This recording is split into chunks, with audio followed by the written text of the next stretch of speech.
After the foster system failed me, I went to the address on my birth certificate. What I found changed everything. If you've ever felt like a ghost in your own life, a name on a piece of paper with no story attached, then because we're building a community for people whose stories deserve to be told.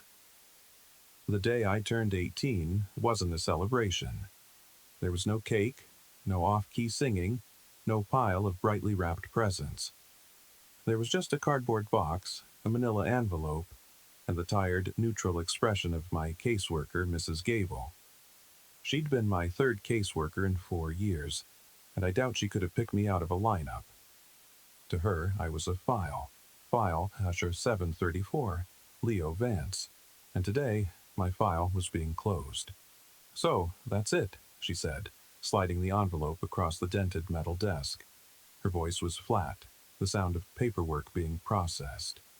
"You're officially an adult, Leo. Congratulations." The word felt like a joke. Congratulations on what? Surviving. On making it to the legal age of abandonment. I looked down at my hands, resting on my knees. They were trembling slightly. For years, 18 had been this mythical finish line. The day I'd be free. But sitting in that sterile office with the smell of floor wax and quiet desperation in the air, freedom felt a lot like being pushed off a cliff. Inside the box were the accumulated odds and ends of a life lived in transit. A few worn-out paperbacks, a faded hoodie from a school I'd only attended for 6 months, a small, carved wooden bird a foster dad had given me before he and his wife decided a teenager was too much work. It was a pathetic collection, the sum total of a childhood that didn't belong to me. The envelope was more important. It contained my final allowance from the state, a check for $250, and 2 documents, my Social Security card and my original birth certificate. I'd seen copies before, but never the real thing. It was on thick, cream-colored paper, the edges softened with age.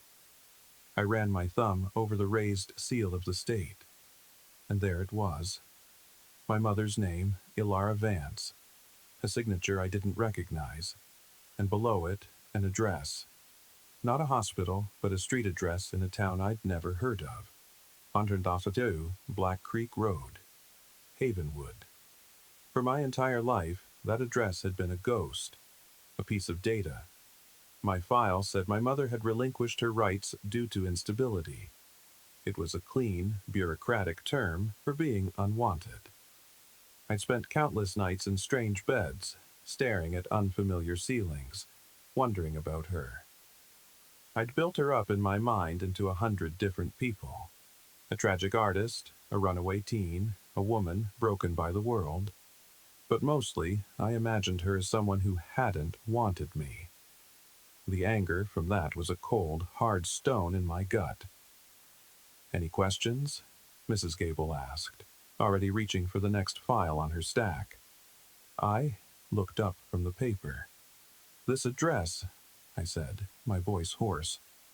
"Havenwood. Is there anything in the file about it?" She sighed, a little puff of impatience. She slid on her reading glasses and clicked through my digital record on her clunky monitor. Her eyes scanned the screen. "No. Just listed as place of birth. Your mother's last known residence. Probably a rental she left years ago. There's no record of any family connections there, Leo. The state has already checked." Her dismissal felt like a door slamming shut. But for the first time looking at that piece of paper, I felt something other than the hollow ache of being left behind. It was a flicker of something, not quite hope, more like resolve.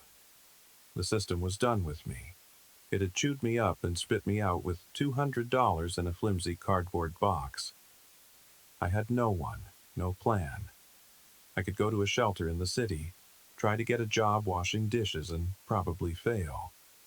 Or I could take the one thread I had, this one tangible link to a past I never knew, and pull on it. I folded the birth certificate carefully and put it in my pocket. No, I said, standing up. No more questions. She gave me a brisk, professional nod. Good luck, Leo. I didn't say thank you. The luck they'd given me had been all bad. I walked out of that office, carrying my life in a box, and I didn't look back. The air outside was cold, the sky a flat, unforgiving gray. I stood on the sidewalk, the city noise a chaotic roar around me. Other people had homes to go to, families waiting, futures mapped out. I had an address, a ghost of a place in a town I didn't know. It was next to nothing, but it was also everything. I walked to the bus station, the check in my pocket feeling like the price of a ticket to the only place in the world I might belong. The bus ride was a long, rumbling journey from the familiar gray of the city to a world that grew progressively greener and quieter. I watched the concrete sprawl give way to suburbs, then to small towns, and finally to wide-open stretches of farmland and dense forest. With every mile, the knot of anxiety in my stomach tightened. What was I doing? Mrs. Gable was right. It was probably just an empty lot now, or a rundown apartment with another family living inside. A family who would look at me with suspicion and pity when I tried to explain why I was standing on their doorstep. I spent the hours staring out the window, my reflection a pale, translucent face superimposed over the rolling hills. I thought about the other kids in the system. Some aged out and vanished, swallowed by the streets. Some found their way, against all odds, building lives from scratch. And some, like me, were haunted by the question mark of their origins. We were stories without a beginning. Maybe that's why I was on this bus? I wasn't looking for a mother who had thrown me away. I was just looking for page one. My life in foster care had been a series of temporary spaces. A beige bedroom here, a cramped attic there. I'd learned to be small, to take up as little space as possible, to be agreeable, to be forgettable. It was a survival tactic. If they forgot you were there, they couldn't get angry at you. They couldn't get tired of you. They couldn't decide you were too much trouble. I had perfected the art of being invisible. But as the bus carried me further and further from everything I knew, I felt a strange, terrifying desire to be seen, to find a place where I didn't have to be a ghost. The bus driver, a burly man with a kind, tired face, called out, "Havenwood Crossroads, next and final stop." My heart hammered against my ribs. I was the only one left on the bus. I grabbed my box and my worn backpack and walked to the front. "You sure this is where you want to be, son?" he asked, his eyes meeting mine in the rearview mirror. "Ain't much out here but trees and old roads." "I'm sure," I said, trying to sound more confident than I felt. He pulled over at a lonely intersection where two narrow country roads met. There was a rusted stop sign and a small, faded sign that read, "Havenwood, 5 miles." He opened the door, and the air that rushed in was different from the city's. It was clean and smelled of damp earth, pine needles, and something else. Something wild and old. "Black Creek Road is that way," he said, pointing down the less traveled of the two roads. "It's a long walk. Good luck to you." I stepped off the bus and onto the gravel shoulder. The bus pulled away with a hiss of its air brakes, leaving me in a profound and intimidating silence, broken only by the chirping of unseen birds and the whisper of the wind in the tall pines that lined the road. I was utterly alone. For a moment, panic seized me. I could turn back, hitch a ride back to the city, back to the familiar misery. But then I looked down the road. It was unpaved, disappearing into a tunnel of overarching trees. It looked like a path into a different world. My world, maybe. I adjusted the backpack on my shoulders, picked up my box, and started walking. The walk was longer than I expected. The box grew heavy in my arms, its cardboard edges digging into my skin. The silence of the countryside was unnerving at first. I was used to the constant hum of the city, the sirens, the traffic, the noise of other people living their lives all around me. Out here, the only sounds were my own footsteps on the gravel and the rustling of leaves. But slowly, the quiet began to feel less like emptiness and more like peace. The light, filtering through the canopy of leaves, dappled the road in shifting patterns of gold and green. It was beautiful, in a stark, lonely way. After what felt like hours, I saw it. A rusted, leaning mailbox almost hidden by overgrown bushes. The numbers were faded, but I could just make them out. 142. My breath caught in my throat. I followed a narrow, rutted driveway that curved away from the road, my heart pounding with a mixture of terror and hope. And then the trees opened up, and I saw the house. It was an old farmhouse, a two-story wooden structure that had once been painted white, but was now a patchwork of peeling paint and weathered gray wood. The porch roof sagged on one side, and shutters hung crookedly from the windows. The lawn was a wild meadow of tall grass and wildflowers, and a massive, ancient oak tree stood sentinel beside it, its branches like gnarled arms reaching for the sky. To the side, there was a large barn, its red paint faded to a dull, rusty brown. It wasn't an empty lot. It wasn't a modern suburban home. It was a ruin, but it was a beautiful one. It looked asleep, waiting. My first thought was disappointment. It was abandoned. Of course it was. What had I expected? For my mother to be sitting on the porch swing, waiting for me after 18 years? The idea was absurd, but as I stood there, taking it all in, I felt something else. A strange sense of familiarity. A pull, deep in my gut, that I couldn't explain. It felt like coming home to a place I'd never been. I walked up the creaking wooden steps of the porch, my footsteps loud in the stillness. I tried the front door, locked. I peered through a grimy window into a dark living room, where furniture sat draped in white sheets, like pale ghosts in the gloom. It was a time capsule. My hope faltered. This was a dead end. A romantic, foolish dead end. I was about to turn and walk away, to head back to the road and stick out my thumb and just go somewhere, anywhere else. But then my eyes fell on a small, handmade birdhouse nailed to one of the porch posts. It was weathered and worn, but there was something about it that drew my attention. On a whim, I reached inside. My fingers brushed against something cold and metallic. I pulled it out. It was a single, old-fashioned brass key, heavy and ornate.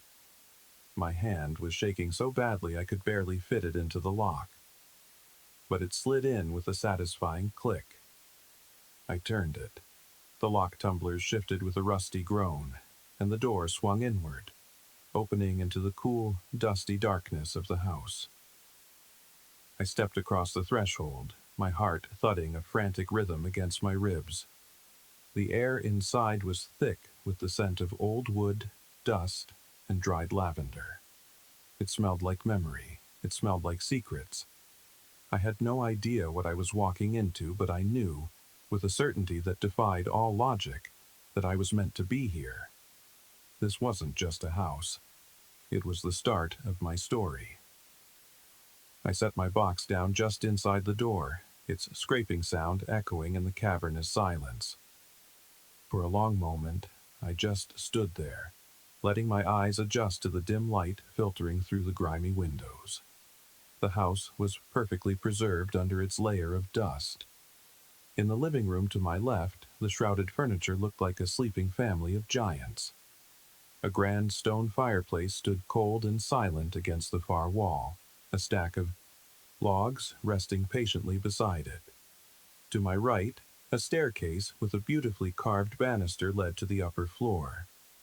Everywhere I looked, there were signs of a life abruptly paused. A book left open on a small table, its pages yellowed. a teacup and saucer on the mantelpiece. It didn't feel abandoned. It felt like the owner had just stepped out for a moment and never returned. I walked deeper into the house, my fingers trailing through the thick dust on a wooden table. It felt sacrilegious to disturb the stillness, but I also felt an undeniable right to be here. This place was connected to me. I moved into the kitchen at the back of the house. It was a large, farmhouse-style room with a huge porcelain sink and a sturdy wooden table in the center. The light was better here, streaming through a wide window that looked out onto an overgrown backyard. And that's when I saw it. Sitting in the exact center of the table, untouched by the thickest layers of dust, was a single sealed envelope. My name, Leo, was written on the front in elegant, looping cursive. The sight of it sent a jolt through me, a shock of adrenaline and fear. This wasn't just a forgotten house. Someone had known I was coming, or at least hoped I would. My breath hitched. With trembling hands, I picked up the envelope. The paper was thick and heavy. I turned it over. There was no wax seal, no stamp, just my name. I carefully tore it open. Inside was a single sheet of matching paper, folded in three. The same handwriting covered the page. I unfolded it and began to read. My dearest Leo, if you are reading this, it means you found your way home. I am so sorry. I know those words are not enough. They will never be enough to make up for the years you have spent without me, for the life you were forced to live. Please, do not believe for 1 second that I ever stopped loving you. Leaving you was the hardest thing I have ever done, the wound that is never closed. But I need you to understand. It was the only way to keep you safe.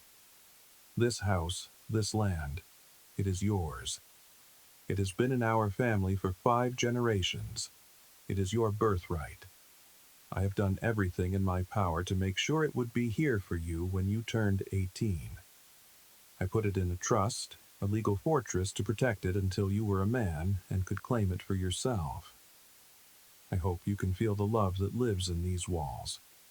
It is the same love I have carried for you every single day. But this letter is not the whole story. It is only the beginning. There are things you need to know, secrets I had to keep to protect you. The truth is hidden here, in this house. I left it for you, a trail of breadcrumbs for you to follow. I trust you will be strong enough and clever enough to find it. Your journey begins where mine did, in my old bedroom upstairs. Find the cedar chest at the foot of my bed. Everything you need to start is inside. Be careful, my son. The world is not as simple as it seems.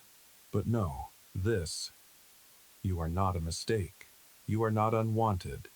You are the best part of me, and you were loved more than you can possibly imagine. All my love, forever your mother, Ilara. I read the letter 3 times, the words blurring through the tears that filled my eyes.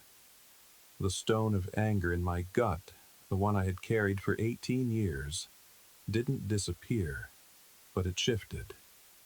It was no longer a simple, solid weight of resentment.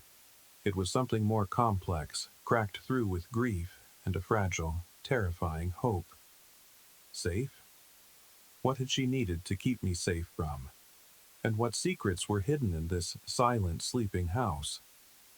I folded the letter, my hands shaking, and tucked it into my pocket, next to my birth certificate. The 2 documents felt like 2 halves of a puzzle. One was the question, the other the beginning of an answer. Driven by a new and urgent purpose, I turned and went to the staircase. Each step groaned under my weight as I climbed, moving up into the shadows of the 2nd floor. A long hallway stretched before me, with several closed doors. I knew instinctively which one was hers.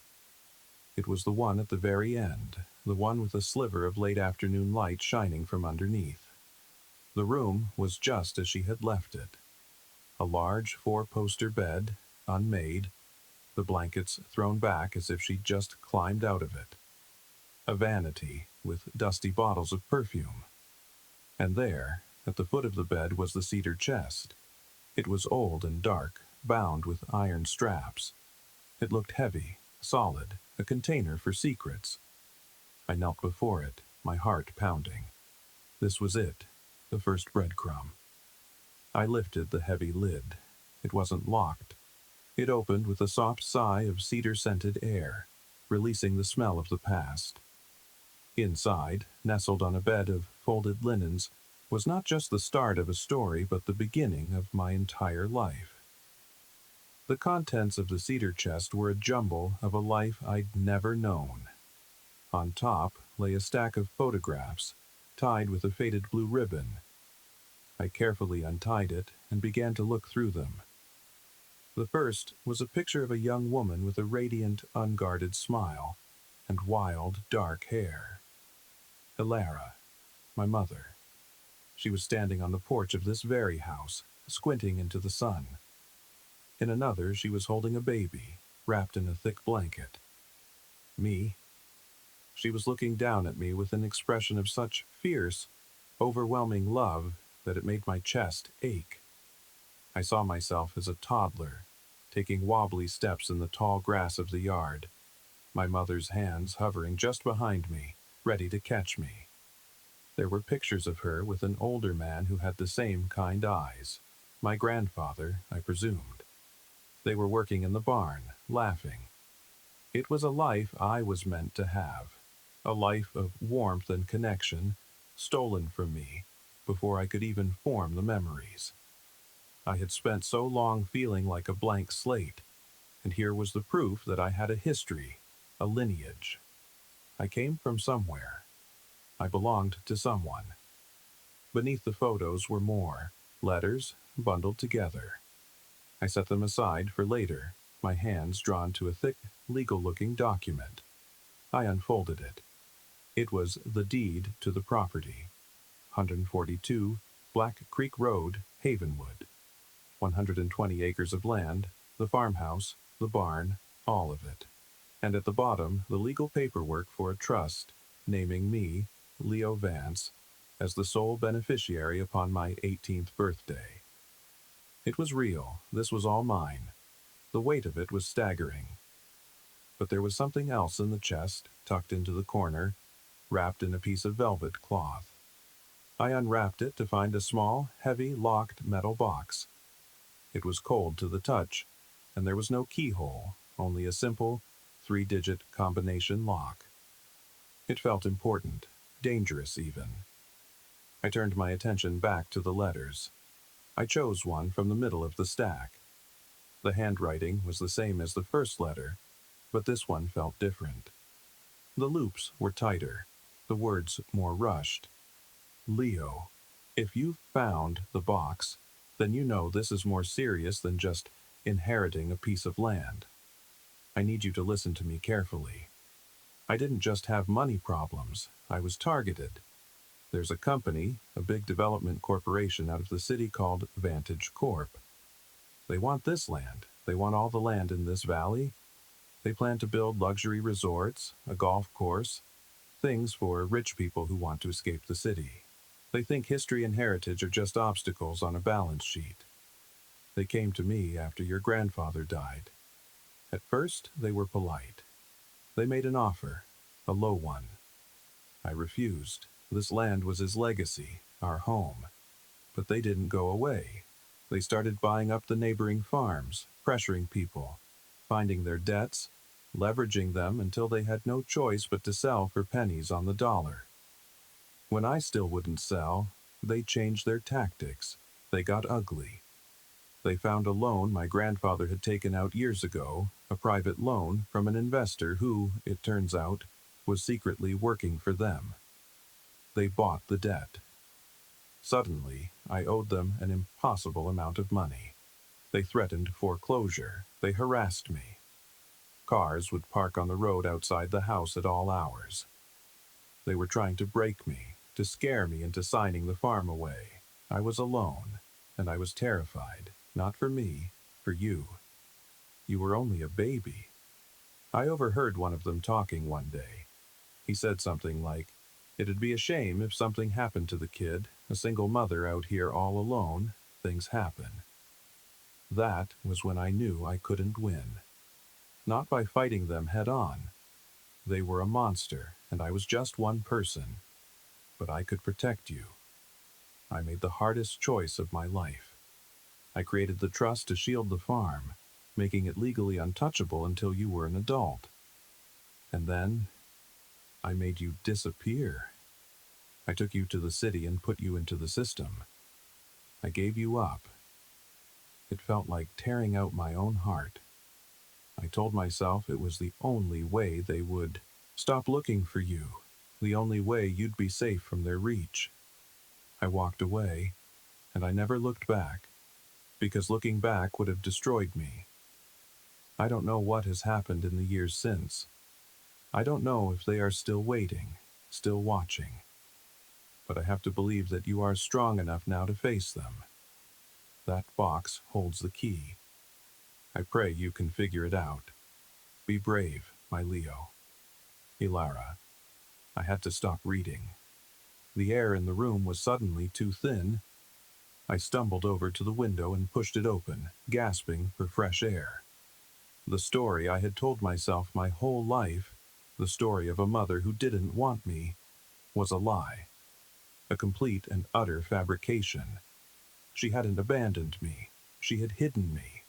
She had sacrificed her own life, her home, her connection to me, all to protect me from some faceless corporate monster. The anger I'd held on to for so long dissolved, replaced by a wave of profound, gut-wrenching grief. I cried. I cried for the little boy who grew up feeling worthless, for the teenager who built walls of rage around his heart. I cried for her, for the impossible choice she had to make.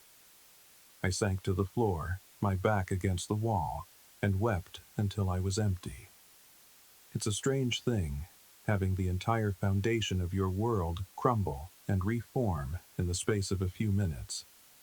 Have you ever had a moment like that? A moment where a single truth is revealed, and suddenly everything you thought you knew about your life, about your past, about the people you loved or hated, it all changes. It's like being reborn, but with all the scars of your previous life still intact. It's painful, and it's terrifying, but it's also a chance to see things clearly for the first time. If you know that feeling, if you've ever had to rebuild your own story from the ground up, then stick with me. This community is for people who understand that the past is never really past, but it doesn't have to be a prison. Your story matters here. Now, let's get back to that locked metal box. Because my mother was right. It held the key to everything. After the storm of grief passed, I was left with a cold, clear sense of purpose. My mother hadn't just left me a house, she'd left me a mission. And the next step was locked inside that metal box. I picked it up again. It felt heavier now, weighted with the truth of her sacrifice. The three-digit combination lock seemed simple, but I knew it wouldn't be. It would be something personal, a number only she would think I could find. I looked at the last letter again. I pray you can figure it out. It was a test. A puzzle left for a son she never got to know, but who she believed in anyway. I tried the obvious combinations first. My birthday, the house number, nothing. I sat on the floor of her bedroom, the box in my lap, turning the smooth metal dials over and over. What date would be significant to her? What number would bind us together across 18 years of silence? My mind raced through the possibilities. I was looking for a secret, a piece of information that wasn't on any official document. I went back to the cedar chest, my fingers searching more carefully this time. I sifted through the linens, dug into the corners, and then I found it, tucked away at the very bottom. A small, worn, leather-bound book. A baby book. My baby book. My hands trembled as I opened it. On the first page, in her beautiful script, was my full name, Leo Arthur Vance, and below it, my birth date. But next to it, she had written something else. Expected, April 12th. Arrived, April 21st. Always had to do things his own way, my original due date, a date no one else would know, a date that was just between us. April 12th, 412. I picked up the box, my heart hammering. I turned the first dial to 4, the second to 1, the third to 2. I pulled on the latch. There was a loud, satisfying click. It opened. I lifted the lid. The inside of the box was packed to the brim with stacks of cash. $100 bills, $50 bills, all bound neatly with rubber bands. I had never seen so much money in my life. It had to be tens of thousands of dollars. I pulled out one of the stacks. Beneath it was another letter, on different paper this time. It was creased and worn, as if it had been folded and unfolded many times. The writing was frantic, almost illegible in places. Leo, this is the last one. If you are reading this, I am probably gone. I don't know how much time I have. They are closing in. This money is everything I could save, everything I could hide. I sold my car, my grandfather's watch, anything of value they couldn't trace. It's not enough to make you rich, but it might be enough to give you a fighting chance. It is your armor. Use it wisely. Do not trust the local authorities. Vantage has people on their payroll. The town council, the sheriff's department, they are all compromised. There is only one person you can trust. His name is Aris Thorne. He's a lawyer in town, an old-school country lawyer. He was my father's best friend. He's stubborn and cynical, but he is a good man. He knows what Vantage is, and he hates them for what they've done to this valley. His office is on Main Street above the old hardware store. Show him this letter, say the name Black Creek. He will know. He will tell you what you are up against. He will tell you the risks. Listen to him. He will lay out your choices. You can take this money and disappear, run. Build a new life somewhere far away from here and never look back. No one would blame you. It is more than I had, and maybe it is the smartest thing to do. Or, you can stay. You can use this money to fight. You can try to save our home, to get justice for what they did to our family, to our neighbors. It is a dangerous choice.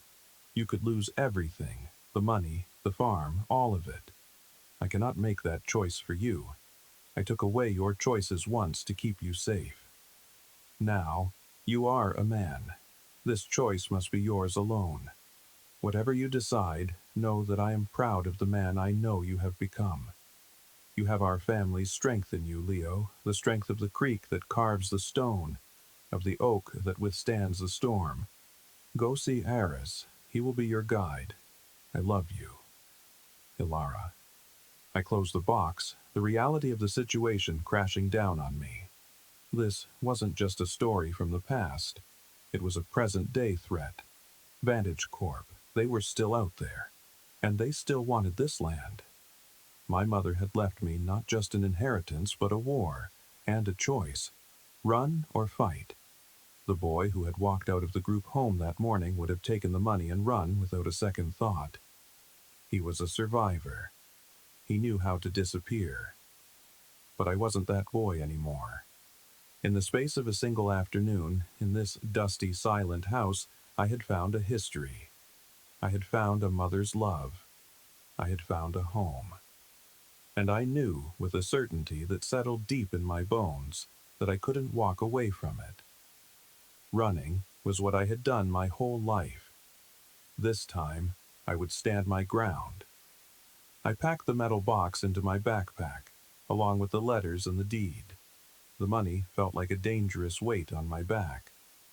I left my other belongings in the house, closed and locked the front door, and hid the key back in the birdhouse. I walked down the long driveway, my steps more certain now. I wasn't just a lost kid anymore. I was Leo Vance. and I was going to see a lawyer. The town of Havenwood was small, the kind of place where time seemed to move a little slower. Main Street was lined with two-story brick buildings, their facades faded from a century of sun and snow.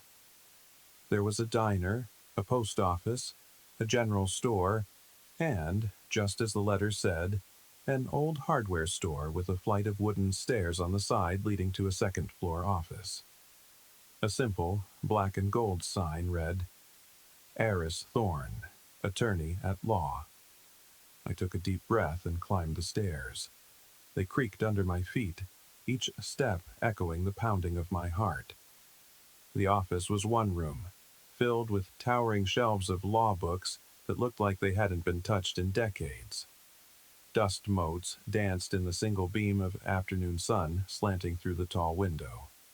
And behind a massive oak desk, piled high with precarious stacks of paper, sat a man who looked as old and weathered as the books around him. He had a shock of unruly white hair, a face etched with deep lines, and sharp, intelligent eyes behind a pair of wire-rimmed glasses. He looked up as I entered, his expression a mixture of curiosity and annoyance. "Can I help you?" he asked, his voice a low, gravelly rumble. I suddenly felt very young and out of my depth. I'm looking for Mr. Heiress Thorne." "You found him," he said, not unkindly. "What's your trouble, son? Don't tell me you're the one who's been leaving tire tracks up on Miller's Ridge." "No, sir," I said, my voice barely a whisper. I walked closer to the desk. "My name is Leo Vance. My mother was Elara Vance." I paused, then added the words from the letter. "Black Creek." The change in his expression was immediate and profound. The cynicism vanished, replaced by a look of stunned disbelief. He took off his glasses, rubbing his eyes as if he were trying to wipe away a ghost. He stared at me, his gaze intense, searching my face for a resemblance. "Elara's boy," he breathed, the words heavy with history. "My God, we all thought, everyone assumed you were—" He trailed off, shaking his head slowly. "Come in. Sit down." He cleared a stack of books off a worn leather chair in front of his desk. I sat, placing my backpack carefully on the floor beside me. For a long moment he just looked at me, 100 emotions playing across his face. Shock, sadness, and something that looked like hope. "She did it," he murmured, more to himself than to me. "That brave, foolish woman, she actually did it." He leaned forward, his elbows on the desk. "Tell me everything, son. Start from the beginning." So I did. I told him about aging out of the system, about the birth certificate, the long bus ride. I told him about finding the house, the key, and the first letter. I pulled out the other letters and the deed and laid them on his desk. Finally, I unzipped my backpack and lifted out the metal box. I set it between us with a heavy thud. He listened intently, his eyes never leaving mine, nodding slowly as I spoke. When I finished, he was silent for a long time, his gaze fixed on the box. He reached out and touched it, his fingers tracing the metal edges. "I haven't heard from her in 18 years, he said quietly. "After she left, Vantage Corp tore this valley apart. They put a lien on her property for that phantom debt, but they couldn't foreclose because of the trust she'd set up. It was ironclad. They've been waiting, like vultures, waiting for her to be declared legally dead, or for the trust to expire. They send notices every year. In fact," he said, rummaging through a pile of papers, "the latest one arrived last week. They're petitioning the court to dissolve the trust and seize the property to satisfy the lien. The hearing is in 2 months." My blood ran cold. So they're still here. "They never left," Thorne confirmed, his voice grim. "They own half the county now, but your mother's farm, that's the crown jewel. It's the centerpiece of their whole development plan. They need it. and they will do anything to get it." He leaned back in his chair, the leather groaning in protest. "Ilara was right. She left you a choice. A terrible, life-defining choice." He laid it out for me, the two paths branching before me. "Option 1, he said, ticking it off on his finger. "You take that money, you walk out of this office, and you vanish. I file some paperwork to delay their petition, give you a head start. They'll get the farm eventually, but you'll be long gone. You'll be safe. You can go to college, start a business, build a life. A clean slate." He paused, letting the weight of that sink in.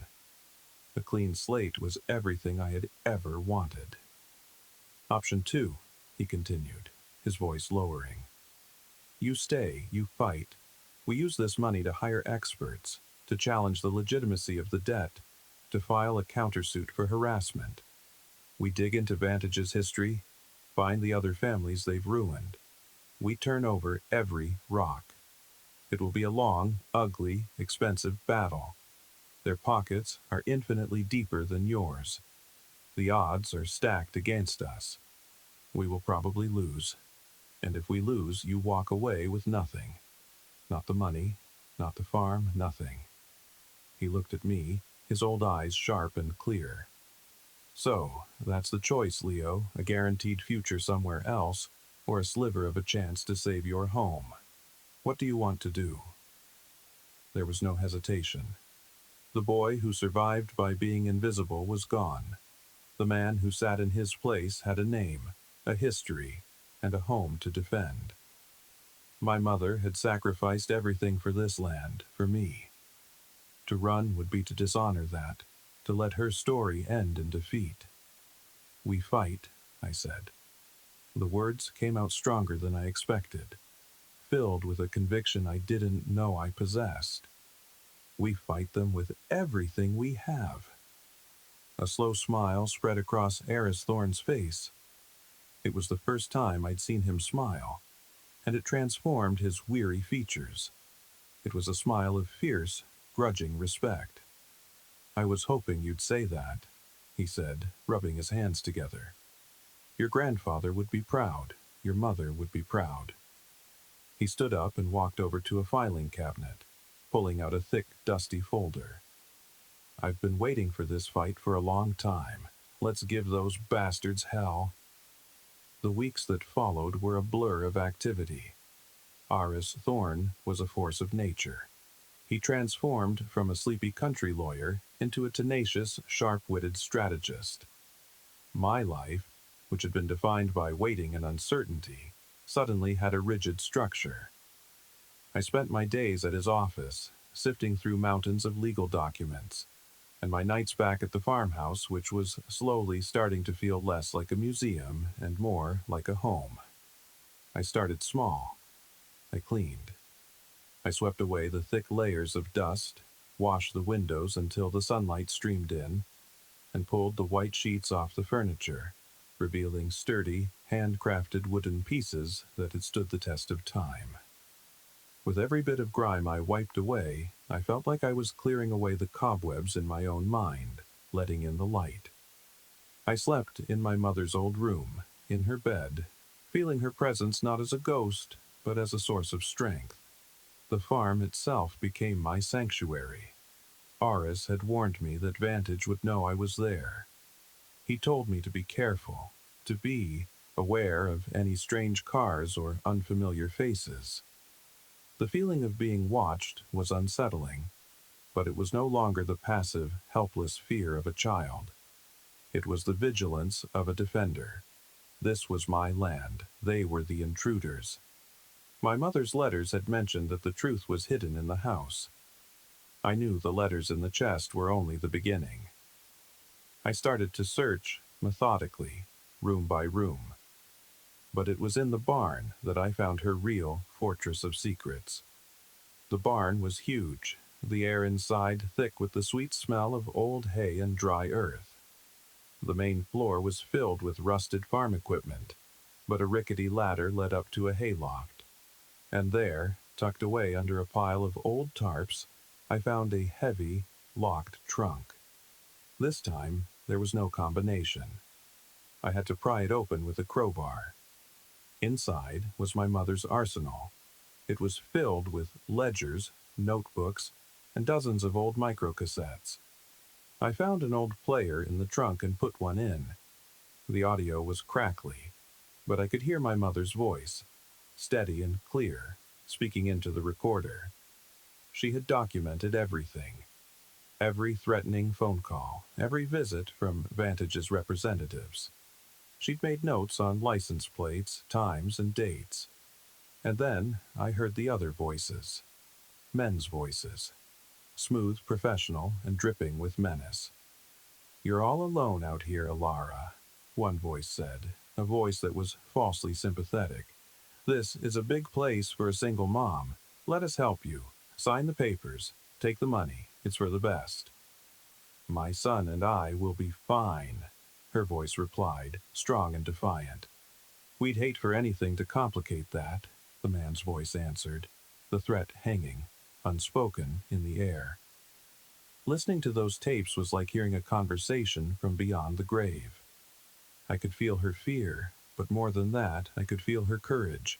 She had been fighting back, quietly, secretly, building a case against them. The notebooks were filled with her research. She had tracked Vantage's other acquisitions, making lists of the families who'd been forced out, noting the suspiciously low prices they'd been paid. She had been building a web, connecting the dots, creating a record of their predatory campaign. This was the evidence Aris needed. I brought the trunk to his office. He spent 2 days going through it, his excitement growing with every page he turned, every tape he listened to. "This is it, Leo," he said, his eyes gleaming. "This is the smoking gun. This isn't just a foreclosure case anymore. This is a pattern of racketeering, of predatory business practices. We can countersue, we can go on the offensive." He also encouraged me to connect with the community. "Your mother was building alliances," he said. "You need to do the same." It was the hardest part for me. I'd spent my life avoiding connection. But I took the lists my mother had made and started visiting the other farms in the valley. I introduced myself, explained who I was. At first, people were wary. They were beaten down, resigned.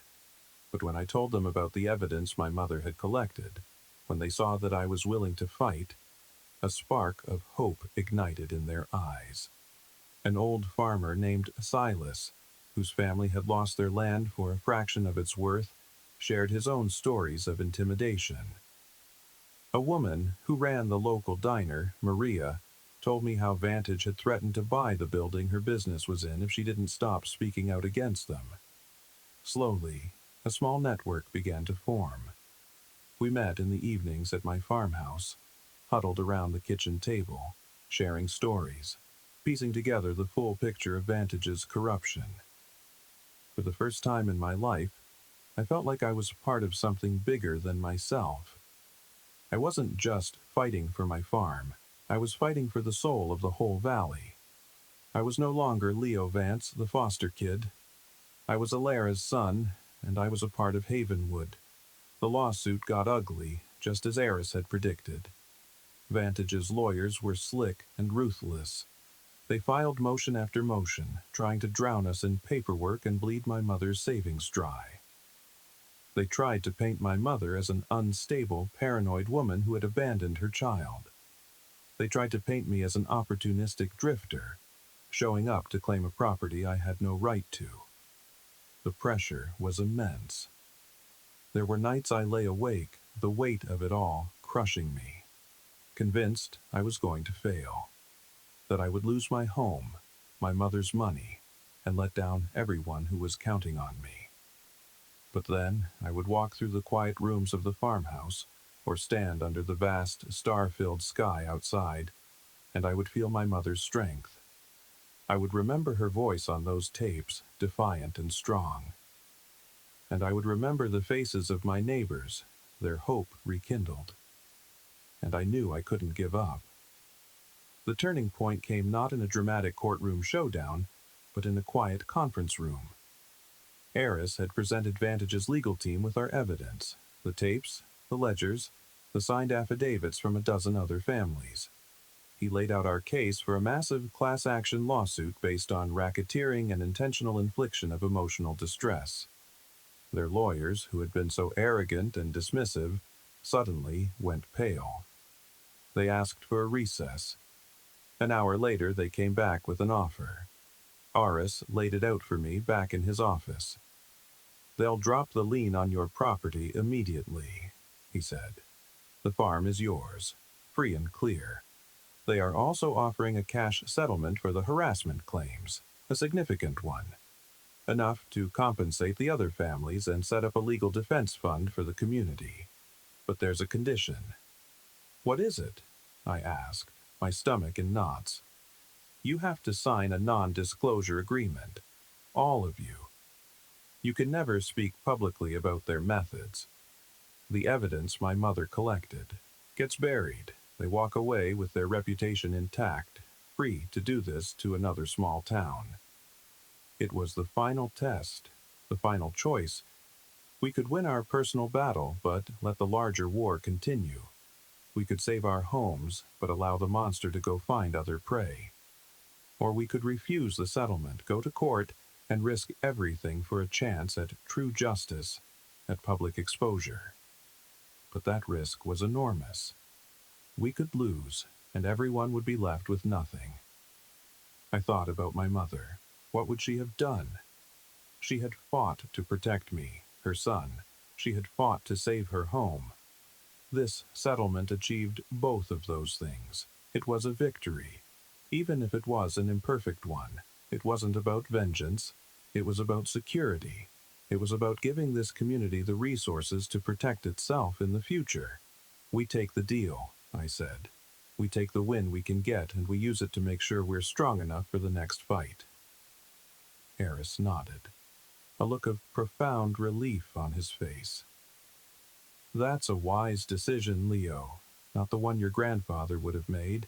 He'd have burned it all down out of principle. But it's the right one. It's the choice of a leader, not just a fighter." The papers were signed the next day. It was over. Just like that. No grand victory, no public apology, just a quiet transfer of funds and a legal document that ensured the farm was mine forever. I walked out of that building into the sunshine, feeling lighter than I had in my entire life. I had faced the monster that had haunted my family, and I had won. The farm was safe. My mother's sacrifice had not been in vain. Months have passed since that day. Life has settled into a new rhythm, one of peace and hard work. The settlement money helped my neighbors get back on their feet, and we established a community trust to protect Havenwood from predatory developers in the future. We are stronger now, united. I spend my days working the land. I've started to clear the overgrown fields, to mend the fences, to bring the farm back to life. Silas, the old farmer, comes over a few times a week to teach me, sharing a lifetime of knowledge about the soil and the seasons. I've planted a small vegetable garden, and I sell the produce at the local market on Saturdays. Maria, from the diner, buys my tomatoes. The farmhouse is no longer a silent, dusty monument to the past. It's a home. It's filled with light and warmth and the smell of baking bread. My new friends gather around the kitchen table, the same table where my mother left her first letter for me. We share meals, we laugh, we plan for the future. I still think about my mother every day. I feel her in the way the sun warms the fields, in the strength of the ancient oak tree, in the solid foundation of the house beneath my feet. I finally understand her choice. She didn't abandon me. She planted me, like a seed, in the harsh soil of the system, trusting that I would one day grow, strong enough to return to the earth she had saved for me. Her love wasn't in her presence, but in her foresight, in her incredible, heartbreaking sacrifice. My inheritance wasn't the land, or the money, or the house. It was a story of resilience, of love, and of the fierce, quiet courage it takes to protect what matters most. The scars from my years in the system haven't vanished. They are a part of me, a reminder of where I came from. But they no longer define me. They are just the first few chapters of a much longer book. And now I get to write the rest. What I learned on this journey is that home isn't something you are given. It's something you claim. It's something you fight for, you build, you protect. It's the place where your story makes sense. And your story, the one you're living right now, isn't written by the circumstances of your birth or the systems that may have failed you. It's written in the choices you make every single day. The choice to be brave, the choice to connect, the choice to build something better on the foundations of a difficult past. If this story meant something to you, if you've ever had to fight to find your own place, become a part of this community. Share a piece of yours about the home you've built, or the one you're still fighting for. This is a place for people who know what it means to build a life from the ground up, sometimes from the ruins of what came before. You are not alone in that struggle. We're here,